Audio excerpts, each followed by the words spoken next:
لله رب العالمين، والصلاة والسلام على سيد الأنبياء والمرسلين وعلى آله وصحبه أجمعين. أما بعد، فأعوذ بالله من الشيطان الرجيم. بسم الله الرحمن الرحيم.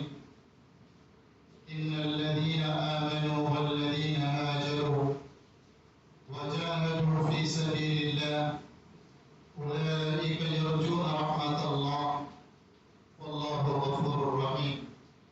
صدق الله العظيم. میرے دینی و ایمانی بھائیوں، عزیز بزرگوں، گزشتہ ہفتہ یہ بات چلی تھی کہ اللہ کی رحمت بہت بڑی ہے. اللہ کی رحمت اللہ کے غصے سے بھی بڑی ہوئی ہے. اللہ کی رحمت کے نزدیک اللہ کا غصہ کچھ بھی نہیں. اللہ کی طرف سے جو رحم دلی کا، مغفرت کا اور بندوں پر معافی تلافی کرنے کا جو مادہ ہے، جو صفت ہے، وہ اللہ کے اندر بہت زیادہ ہے. اسی لیے اللہ کے نبی صلی اللہ علیہ وسلم باقاعدہ بخاری کی حدیث میں ارشاد فرماتے ہیں، جب اللہ رب العالمین نے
نبی صلی اللہ علیہ وسلم بیان فرماتے ہیں کہ حضرت موسیٰ علیہ السلام کے زمانے میں یہ گاؤں کے اندر جس گاؤں میں حضرت موسیٰ علیہ نبی علیہ السلام زندگی بسر کر رہے تھے، اس گاؤں کے اندر ایک گنہگار آدمی تھا، بہت بھلا کرتا تھا، بہت بدکاریاں کرتا تھا۔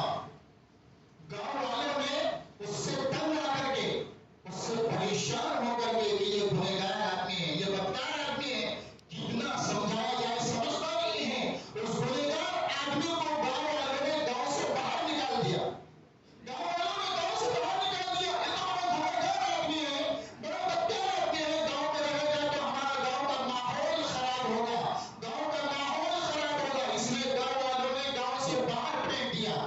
وہ آدمی ویرانیوں میں تڑپتا ہوا زندگی گزار رہا تھا، انتقال کر گیا۔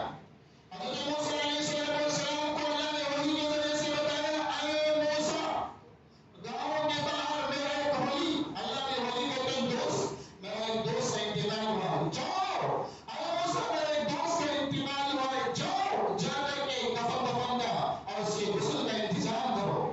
ایک وقت کے نبی کو یہ کہا جا رہا ہے کہ گنہگار آدمی کے بارے میں، اے موسیٰ، جاؤ اور اس گنہگار جو میرا ایک ولی ہے، میرا ایک دوست ہے، اس کا انتقال ہو گیا ہے، جو فلاں کسرے کے ڈھیر پر پڑا ہوا ہے، جا کر کے غسل کا، کفن دفن کا انتظام کرو اور لوگوں میں اعلان کرو۔ آگے سنیے، میری بات سنیے میرے بھائیوں، آگے اللہ نے موسیٰ علیہ السلام سے کہا اور لوگوں میں اعلان کرو، لوگوں میں پرچار کرو کہ جو اس کی نماز جنازے میں شریک ہوگا اللہ اس کی مغفرت کر دے گا، جو اس کی نماز جنازہ میں آئے گا اس گنہگار کی اللہ اس کی بھی مغفرت کر دے گا۔ موسیٰ اٹھ کر کے پریشان ہو کر کے، صحیح مسلم کی حدیث ہے، پریشان ہو کر کے جا کر کے دیکھا ایک آدمی پڑا ہوا ہے۔ موسیٰ نہیں جانتے تھے گنہگار ہے، گاؤں والے جانتے تھے گنہگار آدمی ہے۔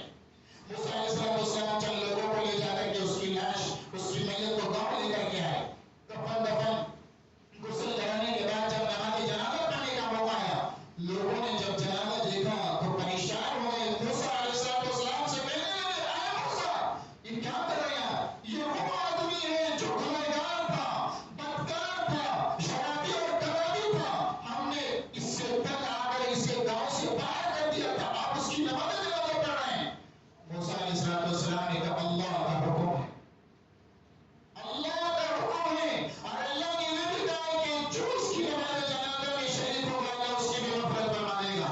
تو سارے نماز جنازہ میں لوگوں کی بھیڑ جم گئی، لوگوں کی بھیڑ جم گئی۔ میرے عزیز بھائیوں، اس کے بعد حضرت موسیٰ علیہ السلام نے نماز جنازہ پڑھائی ہے، اس کے بعد موسیٰ علیہ السلام نے نماز جنازہ پڑھائی ہے، اور مرنے سے پہلے جو اس نے کہا ہے وہ میں آپ کو سنانا چاہتا ہوں۔ کسی گنہگار کو دیکھ کر کے کبھی نگلیکٹ نہ کرو میرے بھائی، اور کسی پٹیچر آدمی کو دیکھ کر کے جس کے کپڑوں سے بدبو آ رہی ہو اور جو قریب کرنے کے لائق نہ ہو، اسے کبھی دیکھ کر کے نگلیکٹ نہ کریں۔ یہ غریب آدمی گھر کی دہلیز کے اندر پار کرنا، ایک گلاس پانی دینے کو تیار نہیں ہوتے، کیا پانی کا گلاس خراب ہو جائے گا؟ 1 روپے دینے کو تیار نہیں ہوتے، جھکا کر کے دے دیتے، پتہ نہیں دل کی آہ لگ گئی تو ہماری زندگی کا رد ہو جائے۔ اس غریب کی آہ، اس گنہگار کی آہ لگ گئی تو ہماری زندگی ستیہناش ہو جائے۔ حضرت موسیٰ علیہ السلام کا وہ بندہ، اللہ کا وہ بندہ، موسیٰ علیہ السلام کا وہ امتی، مرنے سے پہلے جس نے اللہ سے دعا کی ہے وہ دعا سنیے۔ جب وہ مرنے کے وقت قریب آیا، مرنے کا وقت قریب آیا، کچرے کے اوپر پڑا ہوا تھا، کچرے کے، جو مانگنے والے ہوتے ہیں وہ کچرا اٹھاتے ہیں اور کچرے پر پڑے رہتے ہیں، کچرے پر پڑا ہوا تھا۔ دائیں طرف دیکھا کوئی نہیں، بائیں طرف دیکھا کوئی نہیں، ویرانہ جنگل ہے، بیابان اور صحرا ہے، کوئی نظر نہیں آ رہا ہے، کوئی رشتے دار بھی نہیں، کوئی دوست بھی نہیں۔ اللہ کی طرف متوجہ ہوا، یا اللہ، اے میرے پروردگار، انی عبد من عبادک، اے اللہ میں تیرا ایک بندہ ہوں، تیرے بندوں کی طرح، میں تیرا ایک بندہ ہوں، جیسے تیرے عام بندے ہیں میں ایک بندہ ہوں، لیکن مجھے میرے گاؤں والوں نے باہر نکال دیا، میرے گاؤں والوں نے مجھے باہر نکال دیا۔ میں نے سنا ہے، اے اللہ میں نے سنا ہے، تمہیں قرآن مجید، تمہیں موسیٰ علیہ السلام پر جو تورات نازل فرمایا اس میں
وہ حیران ہوگا، وہ پریشان ہوگا، ادھر ادھر دیکھے گا، حیرانی کے عالم میں دیکھے گا، یا اللہ میں نے تو دنیا میں کوئی نیکی کا کام نہیں کیا ہے، پھر بھی تو مجھے معاف کر رہا ہے۔ وہ کیا کام ہے جس کی وجہ سے تو مجھے معاف کر رہا ہے اور جہنم سے بچا کر کے جنت میں داخلہ دے رہا ہے؟ وہ کام کو مجھے بتا جس کی وجہ سے آج میری معافی ہوئی ہے۔ اللہ کے فرشتوں کے ذریعے سے یہ بات بتائی جائے گی۔ میرا عزیز بھائی، صحیح اور صحیح حدیث سے ثابت ہے۔ میرا عزیز بھائیو، اللہ تعالیٰ کے ذریعے فرشتے کہیں گے، اے بندہ، ساری زندگی تو نے گناہ کیا، ساری زندگی اللہ کی نافرمانی تو نے کی ہے، ساری زندگی اللہ کی نافرمانی میں تم نے گزار دی ہے، لیکن ایک رات تجھے بخار آئی تھی، ایک رات تجھے بخار آئی تھی، تو بیمار تھا، بستر پر لیٹا ہوا تھا، بستر پر لیٹا ہوا تھا، تو یہ کروا بدل رہا تھا، جیسے بیمار ادھر سے ادھر ادھر سے ادھر لڑکتا رہتا ہے، کروا بدلتا رہتا ہے، رات کو نیند نہیں آتی، کوئی بیمار ہوتا ہے تو بستر بدل رہا تھا، کروا بدل رہا تھا۔ جب تو کروا بدل رہا تھا، تیری زبان سے نکلا اللہ، تیری زبان سے لفظ اللہ، دل کے اندر سے اللہ کا نام نکلا، دل کے اندر سے اللہ کا نام نکلا، دل کے اندر سے اللہ کا نام نکلا، اللہ تعالیٰ نے اس اخلاص کی بنیاد پر تجھے معاف فرما دیا۔ میرا اللہ اتنا معاف کرنے والا ہے، جب اللہ کا محبت کے ساتھ نام لینے سے اللہ معاف کر دیتا ہے، جب ہم آنسو بہا کر کے توبہ کریں گے تو کیا اللہ معاف نہیں کرے گا؟ میرے عزیز بھائیوں، یہ واقعات ہمیں بتاتے ہیں کہ کتنا بھی بڑا گناہ ہو جائے، کبھی بھی اللہ کی ذات سے مایوس ہونے کی ضرورت نہیں ہے۔ اللہ بڑا معاف کرنے والا ہے، اللہ کا عذاب رحمت کے اوپر کبھی بھی غالب نہیں آ سکتا۔ اللہ کی رحمت گناہوں کے اوپر غالب ہے، اللہ کی رحمت عذاب کے اوپر غالب ہے، اللہ کا عذاب کم اور اللہ کی رحمت بہت بڑی بھی ہے۔ اسی لیے کبھی بھی گناہ ہو جائے، کتنا بڑا گناہ ہو جائے، کبھی بھی اللہ کی ذات سے مایوس مت ہو جائیے، اللہ کی ذات سے رحمت کی امید رکھیے، اللہ کے سامنے دو قطرے آنسو بہائیے، ہو سکتا ہے کہ اللہ تعالیٰ ہمارے گناہوں کو معاف فرما دے گا۔ اور اسی طرح اللہ کی رحمت سے امید رکھنا۔ اور کوئی گنہگار ہے، کوئی اگر غریب ہے تو اسے کبھی بھی نیگلیکٹ مت کیجیے، کبھی اسے گنہگار مت کہیے۔